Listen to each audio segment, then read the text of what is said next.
did Usman Danfodio conquer northern Nigeria? How did he conquer northern Nigeria?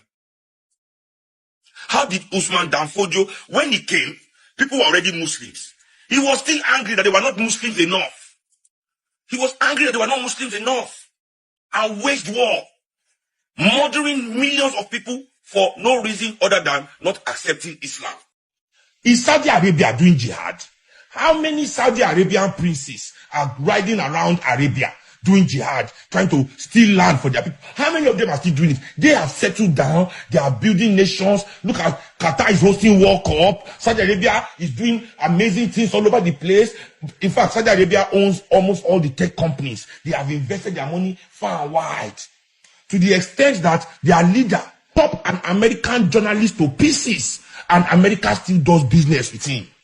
America still welcomes him. America still allows him to do anything he likes in America. That is the power that they have gotten by modernizing their ideology. You people are still here dreaming of jihad. They got them now, African elites. The northern leaders of Nigeria are still here thinking they want to do jihad to southern Nigeria. They no get sense. They will say Sheun is rude. Sheun na Igbo smoker. Sheun because you people are stuck in some. You want Arabs to see that you are more Arab than them, or that in the name of jihad, so that they can respect you, that you're Islam, you're own Muslim. So wait, when you prove to them that you have done jihad, don't let even say that you northern elites are lucky enough to carry out your jihad and you wipe us out and you Islamize Nigeria. Do you think that the Arabs will respect you as Muslims? See? Because I know that's your problem. Because when you people go for Hajj, you don't come back and say the truth. Just like when Europeans, the southern Nigerians, when you people go to the West, you don't come back and say the truth to your people of what your eye, which in the eye they see for there. When they come back and tell how the racism, the discrimination, but you just come back with your fine clothes.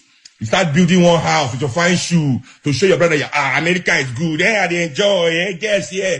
But the things your eye they see, you know, they talk. Same thing as you northerners when you go for your Hajj. The discrimination, the way they treat your women, like my friend tell me say, any African woman will go for Hajj, they respect them. They feel that all because they go with him, papa. He said they say all African, they touch their breast, they go beat you. I said, really? I said, never, I can never happen, and I don't get police. He said, they tell me, oh ha. So you people go there and you get disrespected. So I know that's why you come here. I want to prove your Islam, prove. That maybe they see your brother in the name of Islam, they will respect you. They will never. Because what they hate about you has nothing to do with whether you are carrying out jihad or not. What they hate about you is that you are cowards. That you are men that cannot build countries. So you are beneath them. When they hear you talk about all these things, you want to come and hide money in their country, you want to come and buy house, they see you as, that's why they see you as inferior. Because you lack imagination. Not because you lack violence. You have killed 90 years, yes. Yes, you're 60 years. So why would they think that you lack violence or you lack, that's not the problem. They don't respect you because you lack imagination. Is this Usman Danfodio's father's land? This is Africa. The people of northern Nigeria, the Hausa tribes of northern Nigeria, said they want to keep the only people he could not conquer was the Borno people, because the Borno Empire was well organized. They resisted him. They beat him up. That's why till today there's still a shehu of Borno, not an emir. And that's why Boko Haram is there, number one place. They are not in Sokoto, destroying Sokoto. They are in Borno continuing their imperialist mission to subdue that place and put an emir. What is anybody telling me here?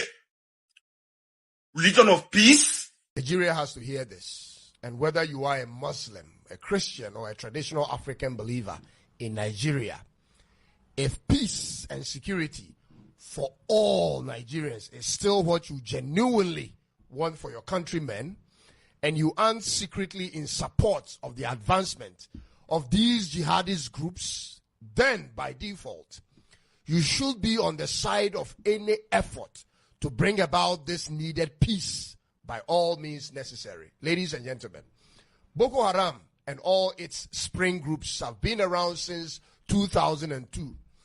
Ladies and gentlemen, it's been 23 years, and how many have died in their hands as a result? Wake up from your fantasy with your diplomacy, ladies and gentlemen. This is where the focus should be. Whether the victims are innocent Muslims, civilians, or Christians, the bottom line is people are being killed every day by jihadist groups in Nigeria. This is a fact. See how fast things are spreading across West Africa, ladies and gentlemen. No way to wait for that. Do we allow for the U.S. to step in and also make demands eventually? Maybe, and the reason is simple. The killings must stop. It must end immediately. Do you know that even yesterday there were 15 new killings of Christians in another village? I mean, the more we want to find a diplomatic solution to it, the further these people are expanding.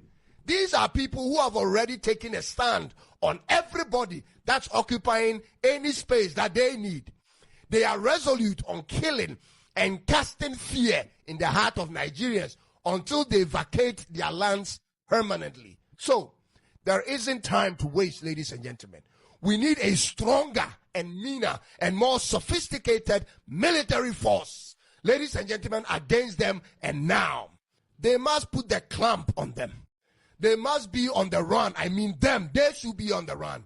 There is nothing the Nigerian armed forces can do to overpower them, because inside those same forces are infiltrated with personnel who work in the interest of these jihadist groups, ladies and gentlemen. They will feed them with the intel and sabotage the entire operation. Hence, a case for a non-Nigerian, more powerful military force can be made. It just so happens that America is the country to do so now. I say this because I foresee the entire country of Nigeria under attack in the coming year. And that, ladies and gentlemen, will be a catastrophe for all African countries. The moderate Muslims are the ones who do not believe and agree with their ideology. You know, they come in as Islamic jihadists. And they believe that they have been given a mandate to conquer Nigeria. And the first point of the conquering is to eliminate the Christians in the north. And that is the reason why you discovered that the attack was so much on the Christian communities. As I talk to you right now, a lot of the Christian communities, nobody is there. It is the terrorists who are living there. Now, when some of the moderate Muslims, which are Hausas, began to disagree with their ideology, you realize that as long as they don't submit to them, they clean them up and they kill them. Now, that is what is happening in Zamfara. That is what is happening in Katsina. And that is now, if you look at the majority of the victims, they are Hausas. They are not Fulanis. They are not Fulanis. Most of the time, it is the Hausa people who are going through what is going on in the far northwest. I'm going to take you. I'm going to take you on that. Please hold on. I'm going to take. You said that most of the victims are Hausas and not Fulanis. Why is that? Yeah, because it's an agenda. By who? Just carrying out an agenda.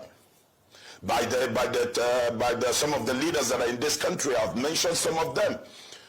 What do you think? I mean, you think we're going to go to a war in Nigeria over this? And should we? Good morning to you.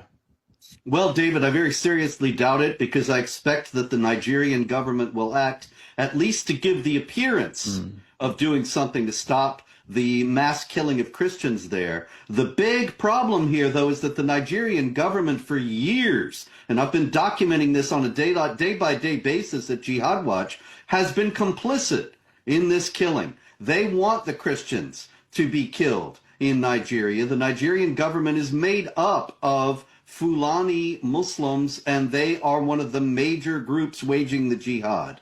Now, should we? That is another thing that's problematic, because when you're coming to jihad, it's a war that never ends. As we are seeing in Gaza, you can't sign a deal and think it's all going to go away. It's just going to keep going, and we saw that didn't work out so well for the U.S. in Afghanistan or Iraq. Maybe it would be better this time to pursue other means, such as cutting off, or finding in the first place and cutting off the people who are funding and equipping the jihadis in Nigeria, and helping the Nigerian opposition and so on. You know, Robert, these liberal media outlets, unbelievable. I was reading something, I think it was the BBC, there were some others, saying that President Trump has provided no proof of a genocide and saying that Muslims and Christians both are getting killed over there. Like they're totally doing not only the moral equivalency part of it, but they're just literally denying that there's even a genocide to begin with. Well, you know, that makes me think that there must be some very strong leftist forces behind it, because otherwise, why would the BBC and the rest of the leftist propaganda establishment be running interference for these people? But that is speculation. The fact is that the genocide is abundantly documented. It has been for years. It's been going on with the world completely ignoring it. I have the documentation, years of documentation at jihadwatch.org. Yeah. Make una welcome. I know una don't hear within people don't they talk about this jihad. You know, this jihad, it don't do so many things to the people who okay they did for the northern region. Although this jihad of a thing, some houses, even as with the level I know now, they don't even know what jihad is all about. You know, those guys they use also everything and many other things they go use to manipulate them and to turn them into slave. That's why if anything concern religion, if you talk about outside person side, you go make sure see it hurts you. Had there been there was no jihad in this nation, this country wouldn't have been where it is today. You know, that is why if you see the issue, maybe they go on for Ghana recently. Now this whole issue of it in maybe with the witness for our nation today. Now it make those people they look down on us. Now it make those Ghanaians they tell the Nigerians they did for their side, so make them they go back to their own place just because they don't want any problem in their side according to them. Though I go give on a space, make on hear everything this Shein Kuti, the first guy we talk, we gonna hear everything get to talk finish. Maybe when he finish we come back. Thank you.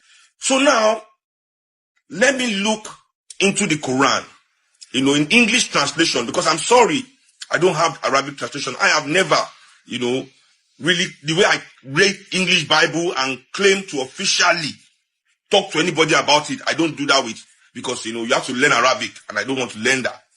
You know, but they are English translations. So let me read from the Quran, you know, how, you know, Allah thinks infidels should be treated peacefully. Let's see this peaceful treatment, you know. And I'm coming to, after the Quran, we'll not discuss the hadiths, because many of you that listen to these liars, these moderate liars, that they call themselves moderate Islamists, that do nothing, but secretly happy that their religion is winning. In their mind, they're happy. Don't deal with and talk to Muhammad anyhow. You don't have to say, no. We don't believe in this killing. Anyway, you guys calm down. We'll discuss the hadith. Let people come and talk to us about the hadiths. Because you see, the hadiths are the stories, the tales, the acts, the actions of the Prophet himself, by the people closest to him. So apart from the Quran, when people interpret the Quran, they use the hadith. That's how they are able to interpret the Quran, by seeing what Muhammad did in that same situation, what he said to his people about that passage. So they have the corresponding text. You understand? These are the doctrines. Let me say it this way. Hadiths are maybe like the doctrines, like the Gospels of Muhammad. Exactly. The Gospels. You know, that way is the Gospels that make the Old Testament the Bible. The Gospels of Jesus and the New Testament makes the Torah the Bible. So this is how the Hadith, you know, is the Gospels of Muhammad. What he did, what he said. So it is in this Hadith that people can see what the Prophet said about people, how he acted. You understand? Anyway, quickly, let me give you some of the sayings in this Hadith. You know, in the Hadith, it says, Jihad is your duty under any ruler, be he godly or wicked. A single endeavor of fighting in Allah's cause in the forenoon or in the afternoon is better than the world and whatever it's in it.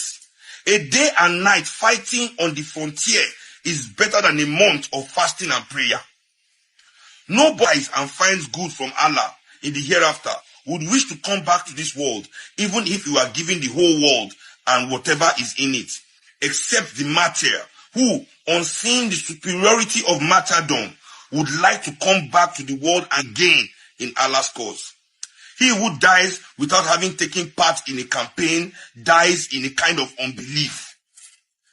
Paradise is in the shadow of swords. Are you listening to me like this? They say, without having taken part in a campaign, that unbelief. When you see these boys jubilating at the guilt, for them that is a campaign. They have fought for Allah. They are now full Muslims. I'll still read from the Quran itself. I'll still read from the Quran itself. No, don't get me twisted. When you are hearing jihad, all these things, all these extremists blowing, it is not the poor Muslims that are arranging it and planning it and funding it. No. It is the rich Muslims that will come out and tell you that they are moderate. They are the ones behind teaching. These scholars, go and listen to them. So many violent scholars in the north spewing hateful rhetoric in the mosque. Nobody stops them. Telling people that they must die for Allah if anybody.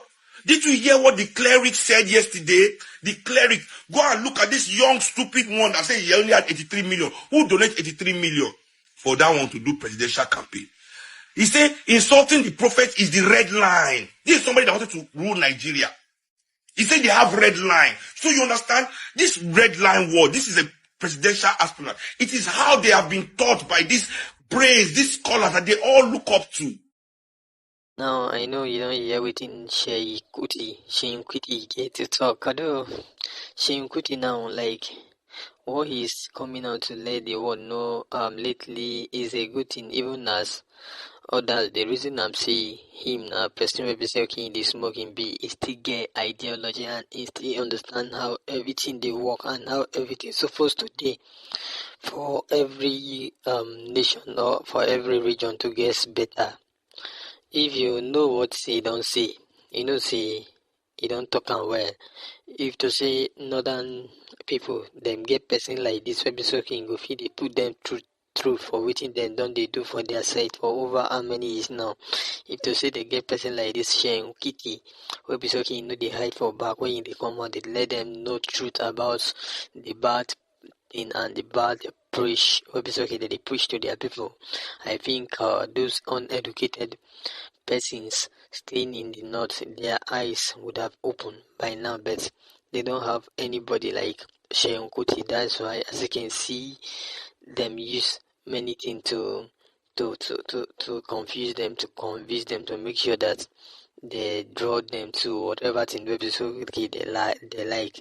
If you understand how this man done for you, if you know what he did, then you will know that it is just because those guys that were staying in the northern region, then they never knew that this was his plan. That is why they dance to his tune then. But now we most of these guys now don't they wake up. I know that okay, there are many guys from the north, so okay, they are now wake up and their eyes are now shining, because I know many of the Hausa, the real Hausa, if it's okay, they don't want to be practicing anything that is formed by Fulani person or Fulani leader again, because they normally come out to let the world and everybody know. So that is the only thing that is okay. You feel like breeds most of you the Hausa and most of you the northern region, even though you are not Hausas, so that you might go get peace, because as peace go day, you might go rest.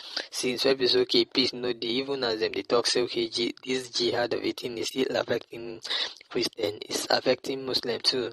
That is why you as a northerner, or you as anybody will be okay, you be any part of this region where be okay you are from in this country, you are supposed to be coming out to let the world know about how everything and how things is going on in your own region, so that there won't be problem. Because ever since web is okay, there is problem now. This is how the northern bad leaders see how they are moving here and there, because they don't have peace. That is why we see that anytime web is okay, you pray for peace or you wish for peace, peace will always be with you. But if you don't wish for peace or wish for bad on your neighbor or whatsoever, that is how everything will be on you. So if most of us now want to get peace, maybe start doing our thing peacefully so that there will be peace within us. I just see it.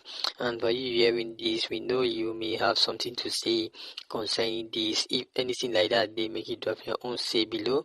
And also, today be the first time, but it's okay, they come here, make it like, share, subscribe. Thank you.